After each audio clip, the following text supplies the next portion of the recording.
Welcome to my class. I am Shivam Pandey and I am teaching Science Chapter 2 for class 8th. Chapter name is Microorganisms Friend and Foe. This is the third part. I have already completed 2 parts, and if you have not watched them until now, please go and watch them, and after that watch this video. I hope my video will be very helpful for you and you will enjoy this. You will understand your NCERT concept very well by watching my videos. If you have not subscribed my channel till now, please subscribe it and press the bell icon. तो बच्चों, हमारा point है disease causing micro organisms in animals. हम harmful micro organisms के बारे में पढ़ रहे थे और पॉइंट है disease causing micro organisms in animals. Animals में बीमारी फैलाने वाले माइक्रो ऑर्गेनिजम्स.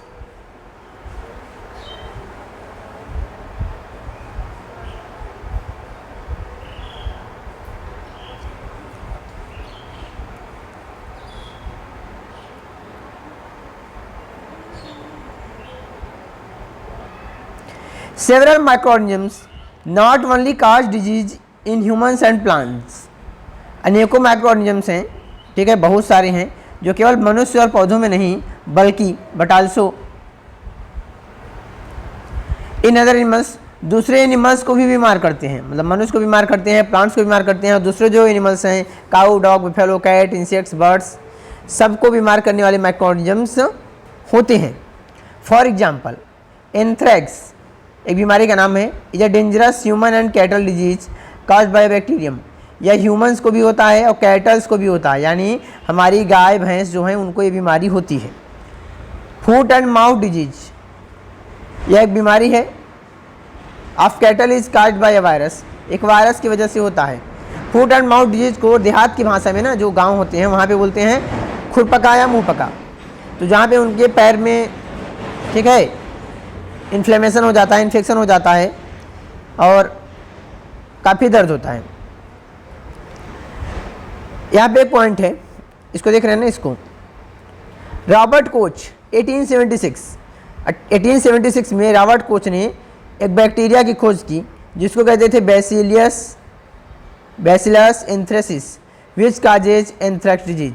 मतलब कहें कि भाई एंथ्रेक्स बीमारी की खोज किसने की थी, किसने बताया दुनिया को कि एक बीमारी, इसको हम एंथ्रेक्स कहते हैं. तो इस किसने किया था? रॉबर्ट कोच ने किया था. जितने भी ऐसे छोटे छोटे पॉइंट्स हैं ना, प्लीज़ इसको याद कर लेना, काफ़ी इंपॉर्टेंट है जनरल इन्फॉर्मेशन के लिए, प्लस आगे कहीं ना कहीं काम आने वाले हैं आपके, क्योंकि साइंस आप जैसे से पढ़ते जाएंगे, साइंस कभी ऐसा नहीं ख़त्म हो जाना है. बस यही चीज़ें आपको आगे ही पढ़नी है. अपग्रेडेड वर्जन होगा, पहले से सिलेबस बढ़ जाएगा, ब्रॉड हो जाएगा और डिटेल्स में पढ़ाया जाएगा. बस जो क्लास 8 में पढ़ रहे हो यही चैप्टर जो है आपका 10th में फिर आके आएगा, 11th में आएगा, तब अच्छा डिटेल होगा. मतलब तब आप बैक्टीरिया का पूरा डिटेल पढ़ोगे, कितने टाइप्स होते हैं, उनके फीचर्स क्या हैं, कैरेक्टर्स क्या हैं, सब कुछ. Disease causing microorganisms in plants. पौधों में बीमारी फैलाने वाले माइक्रोऑर्गेनिजम्स, चलो उनके बारे में हम जानते हैं. Several microorganisms cause diseases in plants like wheat, rice, potato, sugarcane, orange, apple and others. बहुत सारे माइक्रोऑर्गेनिजम हैं जो कि पौधों में बीमारी करते हैं, जैसे गेहूं में, चावल में, आलू में, गन्ने में, संतरे में, सेब में और भी दूसरे पौधों में बीमारी करते हैं. The disease reduce the yield of crops.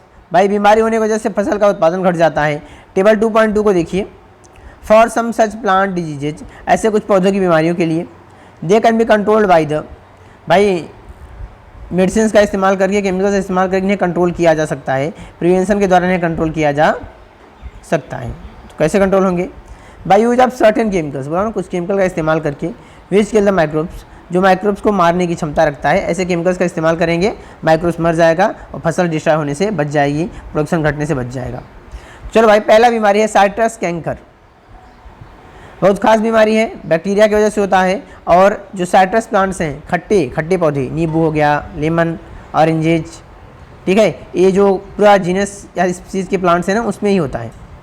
Rest of ईट है, ठीक है, गेहूं का पौधा में बीमारी लगती है, फंगाई की वजह से होता है. मोड ऑफ ट्रांसमिशन हवा या बीज.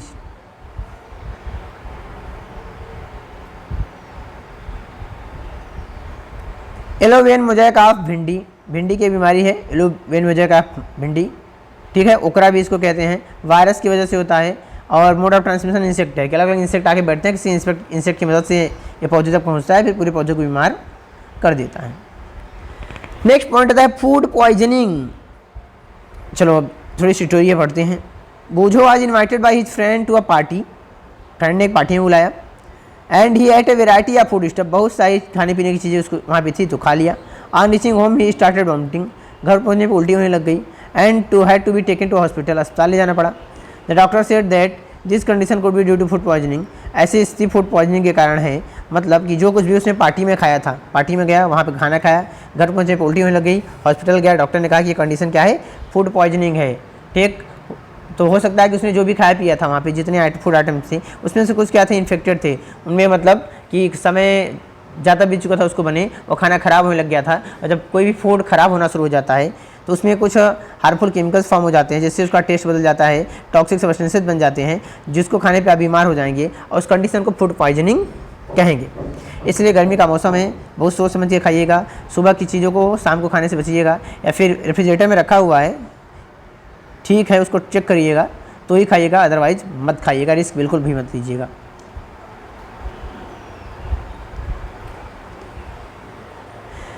पहली wonders how food can be a poison, कहती है भोजन कैसे पॉइजन हो सकता है। तो भाई भोजन पॉइजन नहीं है, उसमें जो बैक्टीरिया माइक्रोब्स जो ग्रो किए हैं और उनके ग्रोथ की वजह से जो केमिकल रिलीज हुए हैं वो पॉइजन है। Food poisoning could be due to the consumption of food spoiled by some microorganism. क्या फूड पॉइजन तभी होता है जब आप कुछ ऐसा खा लेते हो जिसको माइक्रोऑर्गेनिज्म्स ने खराब कर दिया, मतलब खराब खाने को खाने पे ही बीमारी होगी, अदरवाइज नहीं होगी, परेशानी कुछ नहीं होने वाली है। माइक्रोऑर्गेनिज्म्स दैट ग्रो ऑन फूड, ये माइक्रोऑर्गेनिज्म जो फूड पे ग्रो करते हैं समटाइम्स प्रोड्यूस टॉक्सिक सब्सटेंसेज, ठीक है, जहरीला केमिकल छोड़ देते हैं, उसकी वजह से खाना खराब हो जाता है, मतलब ये वही केमिकल है जो आपको बीमार कर देता है। These makes the food poisonous, ये केमिकल खाने को जहरीला बनाते हैं, causing serious illness and even death, काफ़ी गंभीर बीमार करेंगे आपको, गंभीर रूप से बीमार हो जाएंगे। अगर लापरवाही बरती गई, ध्यान नहीं दिया गया तो मृत्यु भी हो सकती है, फूड पॉइजनिंग की वजह से डेथ हो सकती है, एक बात ध्यान रखना। So it is very important, इसलिए बहुत ज़रूरी है कि अपने भोजन को ख़राब होने से बचाएं, उसको हम प्रिजर्व करके रखें। तो प्रिजर्वेशन का सबसे जो कॉमन मेथड है हमारे घर में जो इस्तेमाल होता है, हर किसी के यहाँ इस्तेमाल होता है, रेफ्रिजरेटर में फूड को रख देना, फूड ख़राब नहीं होगा, आपका फूड सेफ रहेगा। तो अब है फूड प्रिजर्वेशन, भोजन का बचाव कैसे करेंगे, वो टेक्निक्स यहाँ पे हम पढ़ने वाले हैं कि क्या क्या तरीका है जिससे फूड को बचा के रखा जा सकता है, गर्मी के मौसम में भी खराब ना हो। इन चैप्टर 1 आपने पहले चैप्टर में पढ़ा था, we have learned about the methods use to preserve and store food grains, अनाज को कैसे स्टोर किया जाता है, कैसे प्रिजर्व किया जाता है, उसके बारे में आपने पढ़ा था। How do you preserve cooked food at home, अगर आप घर पे बना हुआ जो खाना है पका हुआ उसको कैसे बचा के रखना है, इसके बारे में चलो पढ़ते हैं। यू नो दैट, आपको पता है कि bread left unused under moist conditions is attacked by fungus, अगर ब्रेड को आपने मॉइस्ट कंडीशन में रख दिया है, इस्तेमाल नहीं करे हो, मतलब गीला है, नमी है, गर्मी है वहाँ पे, तो क्या होता है उस पर फंगस लग जाते हैं, ठीक है, आप सबने देखा है, जिसको आप भुकुड़ी कहते हो अपनी भाषा में। माइक्रोऑर्गेनिज्म्स स्पॉइल आवर फूड, माइक्रोऑर्गेनिज्म हमारे खाने को नष्ट कर देते हैं। Spoiled food emits bad smell, खराब भोजन में से खराब स्मेल आती है, उसका स्वाद बदल जाता है, रंग भी बदल जाता है। Is spoiling of food a chemical reaction, क्या फूड का स्पॉइल होना केमिकल रिएक्शन है? Absolutely it is a chemical reaction, क्योंकि जो केमिकल रिएक्शन तभी हम कहते हैं किसी भी चीज़ को जब वहाँ पे कुछ नया बने, ठीक है, कि वह रिएक्शन जिसमें कुछ न्यू फॉर्म हो जाए, तो यहाँ पे कुछ न्यू बनता है भाई, टॉक्सिक सब्सटेंसेस बनते हैं, स्मेल चेंज होती है, टेस्ट चेंज होता है, तो नई चीज़ों के बनने के कारण ये सब होता है, ठीक है। केमिकल रिएक्शन के कैरेक्टर्स ही तो हैं, स्मेल का चेंज होना, ठीक है, कलर का चेंज होना, तो बिल्कुल भाई फूड का पॉइजनिंग होना या ख़राब होना केमिकल रिएक्शन है। पहली बॉट सम मैंगोज, पहली ने कुछ आम खरीदे, but she could not eat them for a few days, लेकिन कुछ दिनों तक खा नहीं पाई। Later she found that they were spoiled and rotten, वे ख़राब हो गए थे, सड़ गए थे। But she knows that the mango pickles her grand mother makes does not spoil for a long time, लेकिन उसको पता है कि दादी माँ जो आम का अचार बनाती है ना, वो लंबे समय तक ख़राब नहीं होता। क्यों नहीं ख़राब होता? सी इज़ कन्फ्यूज, तो भाई उसको हम प्रिजर्व करते हैं, उसमें हम उन केमिकल्स का इस्तेमाल करते हैं जो उसे ख़राब होने से बचाए, नहीं ख़राब तो वो भी हो जाएगा। Let us study the common methods, कह रहा चलो सामान्य कुछ तरीके हैं उनका अध्ययन करते हैं। आप preserving food in our homes, ताकि हमारे घर में खाना सुरक्षित रहे। We have to save it from the attack of microorganisms, हम इसको माइक्रोऑर्गेनिज्म से भी बचाना होगा हमको। तो पहला है केमिकल मेथड, पहला है केमिकल मेथड, इसके डिटेल्स भी पढ़ने हैं। Salts and edible oils are the common chemicals generally use to check the growth of microorganisms. कराए नमक और तेल ये कॉमन केमिकल ही हैं जो हमारे घर पे माइक्रोऑर्गेनिजम्स की ग्रोथ को कम करने के लिए इस्तेमाल किया जाता है। Therefore they are called preservatives, इसलिए इन्हें हम प्रिजर्वेटिव्स भी कह सकते हैं। प्रिजर्वेटिव डिफिनेशन आप लिख सकते हो कि those chemical substances which stop the growth of microorganisms in our food stuffs is called preservatives. मतलब ऐसे रासायनिक पदार्थ जो हमारे भोजन में माइक्रोऑर्गेनिजम्स की ग्रोथ को रोक दें उन्हें हम प्रिजर्वेटिव्स कहते हैं। वी एड सॉल्ट, हम नमक मिलाते हैं, एसिड मिलाते हैं, प्रिजर्वेटिव्स टू पिकल्स, अचार में, to prevent the attack of microorganisms. ठीक है, माइक्रोब्स की ग्रोथ को रोकने के लिए, उनके अटैक को रोकने के लिए हम अचार में अपने नमक या तेल मिला देते हैं। सोडियम बेंजोएट, ये नाम बहुत इंपॉर्टेंट है, याद रखना। सोडियम बेंजोएट हम सोडियम मेटाबाइसल्फाइड, ये जो केमिकल्स हैं, कॉमन प्रिजर्वेटिव्स हैं जो अचार में, जेलीज में, ठीक है, मार्केट में तो जितनी भी खाने पीने की चीज़ें आ रही हैं उन सब में इनको ही डाला जाता है। तो कुछ महीने, 6 महीने से 1 साल तक आपका फूड आइटम नहीं खराब होता। जितना अधिक मात्रा में डाल देंगे, जितना अधिक मात्रा में इसको डालेंगे उतना लंबे समय तक सेफ रहेगा, लेकिन इसका हाई अमाउंट हमारे हेल्थ के लिए नुकसानदायक होता है। These are also used in jams and squashes to check the spoilage. करा जैम जो आप बाज़ार से खाते हो उनमें उनको ख़राब होने से बचाने के लिए इन्हीं केमिकल्स का इस्तेमाल होता है। ठीक, एक और काफ़ी फेमस केमिकल है MSG, एक केमिकल है जिसका नाम है MSG, फुल फॉर्म होता है मोनोसोडियम ग्लूटामेट।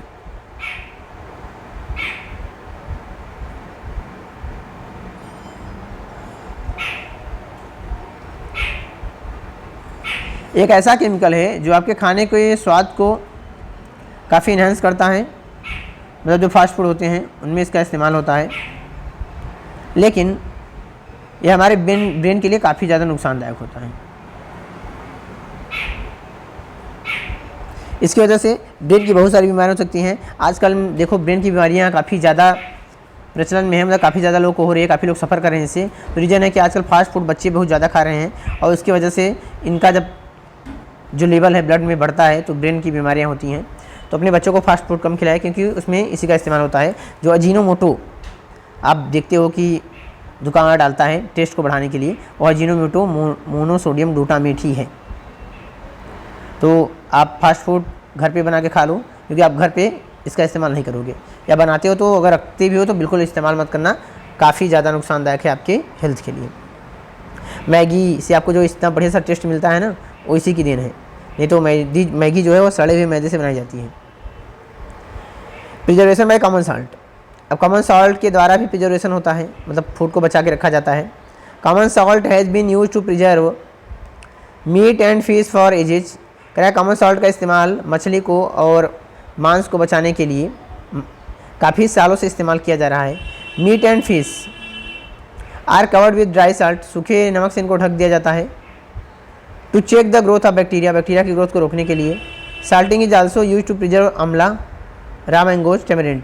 कराया साल्टिंग जो मेथड है, मतलब नमक से ढकना, अमला को, कच्चे आम को, इमली को बचाना है तो नमक में उनको ढक के रख दो, मतलब एक बाल्टी में पहले नमक का एक लेयर डालो, फिर उसको डालो, फिर नमक से ढको, ऐसे तरीके से ढक के रख दोगे, लंबे समय तक खराब बिल्कुल भी नहीं होगा।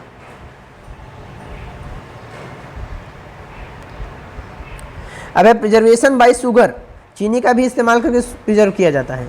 क्या जैम्स, जेलीज, स्क्वैसेस आर प्रिजर्व, इनको बचाया जाता है बाय शुगर, चीनी का इस्तेमाल करके।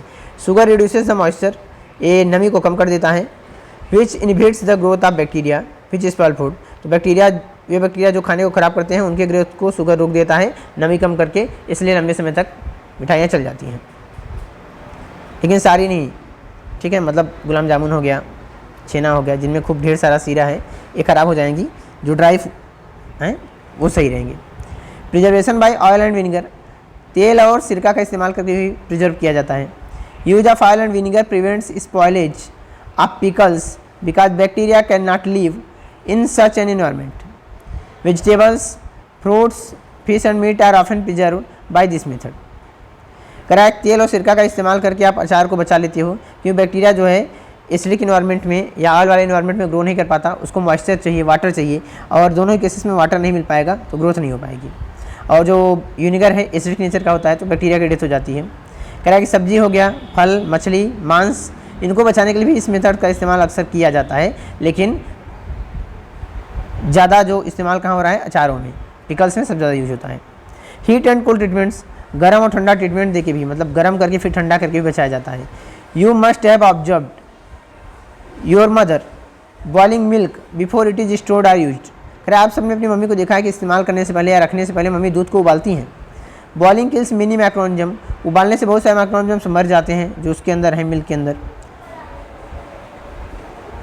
तो लंबे समय तक चलता है। सिमिलरली उसी तरीके से we keep our food in the refrigerator, अपने खाने को रेफ्रिजरेटर में रखते हैं, फ्रिज में। Low temperature inhibits the growth of microbes, कम तापमान की वजह से माइक्रोब की ग्रोथ रुक जाती है, माइक्रोब ग्रो नहीं करते हैं। अब बूझो के दिमाग में क्वेश्चन आया कि why does the milk that comes in packets not spell, क्या जो पैकेट में दूध आता है वो ख़राब क्यों नहीं होता।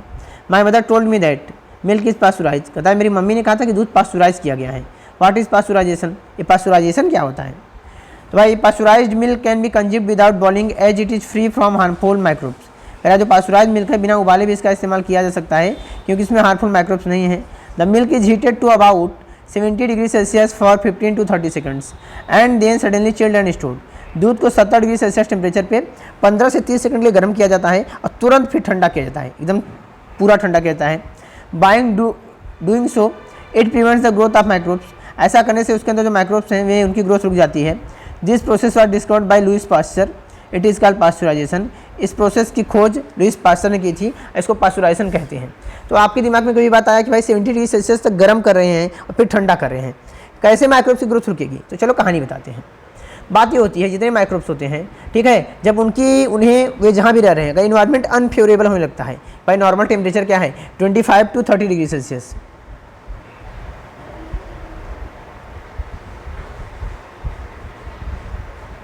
इसको हम रूम टेम्परेचर भी कहते हैं। इस टेम्परेचर पे ही माइक्रोब्स ग्रो करते हैं बहुत आराम से।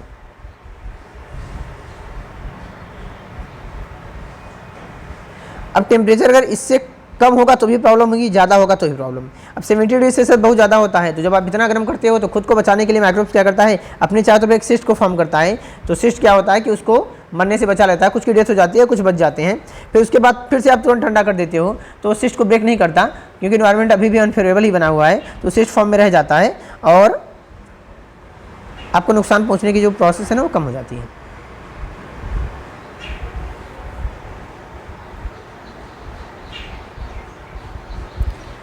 अब है स्टोरेज एंड पैकिंग, स्टोर करना और पैकिंग करना। These days, dry fruits and even vegetables are sold in sealed air-tight packets to prevent the attack of microbes. आजकल आप देख रहे होंगे कि ड्राई फ्रूट्स जो आते हैं ना पैकेट्स में अंदर हवा बिल्कुल नहीं होती, पूरा हवा निकाल लिया जाता है। सब्जी को भी इस तरह से पैक किया जाता है। तो रीज़न ये है कि जो भी इन्फेक्शंस हैं, जो भी डिस्पॉलिश के प्रोसेस है ना, डिकम्पोजिशन का प्रोसेस, वो सबसे अधिक ऑक्सीजन के प्रेजेंस में होता है, हवा के प्रेजेंस में होता है, मॉइस्चर के प्रेजेंस में होता है। जब उसके अंदर की सारी हवा निकाल ली जाती है तो वहाँ पे मॉइस्चर नहीं रह जाता, ऑक्सीजन नहीं रह जाता, बैक्टीरिया अच्छे से ग्रो नहीं कर पाते, तो आपका फूड आइटम लंबे समय तक चल जाता है। अरे आजकल तो मार्केट में केला भी छील के, ठीक है, केले का मतलब छिलका हटा के फिर उसको डब्बे में रख के और फिर पॉलीथीन से पैक करके आने लग गए हैं। तो पैकिंग का तो पूरा सिस्टम ही बदल गया है। फिलहाल ये सारी चीज़ें आपकी हेल्थ के लिए अच्छी नहीं है। आपसे जितना हो सके कि आप ताज़ी चीज़ों को खाओ, ठीक है, कितना भी पैकिंग किया गया है, ठीक है, तो पैकिंग की वजह से हेल्थ के लिए अच्छा नहीं है। हाँ, बस बैक्टीरिया की ग्रोथ नहीं हो पाएगी, लेकिन उतना हेल्दी नहीं है। आप कोशिश करो कि आप मार्केट से ताज़ा खरीदो, ठीक है, एक दिन की सब्जी, 2 दिन की सब्जी, ठीक है, ताज़ा दूध खरीद के पियो। ये पैकेट वाला आपके लिए काफ़ी हेल्दी है क्योंकि उसमें प्रिजर्वेटिव थोड़ा तो डाला ही जाता है। फिर पैकेट वाला दूध की गारंटी नहीं है कि वो बफेलो से ही बनाया गया है, क्योंकि आजकल मिल्क को भी केमिकल्स का इस्तेमाल करके मिल्क बनाते हैं। बिल्कुल वही सेम टेस्ट होता है, ठीक है, वैसा इसमें झाग बनता है, देखने में बिल्कुल वैसा लगता है, काफ़ी थिक होता है, लेकिन वह केमिकल है, तो जहर है पूरा का पूरा, मिल्क उसमें होता ही नहीं है। आपने बहुत सारे वीडियोज़ देखे होंगे, तो अगर उनको देखा है तो सचेत रहिए, सावधान रहिए। तो बच्चों, आज की वीडियो को यहीं समाप्त करेंगे। बचा हुआ पार्ट है नाइट्रोजन फिक्सेशन, इसको एक पार्ट छोटा सा बना के कंप्लीट कर लिया जाएगा। अगर आप सभी को वीडियो अच्छा लगा हो, ठीक है, तो चैनल को लाइक करिए, सब्सक्राइब करिए, वीडियो को शेयर करिए। आप सबका सपोर्ट चाहिए हमको, आपके लिए मेहनत कर रहे हैं, ठीक है। इस मेहनत का हमको कुछ नहीं मिलता है, बस एक ही खुशी मिल जाती है कि हमारे काम से बच्चों का फ़ायदा हो जाएगा।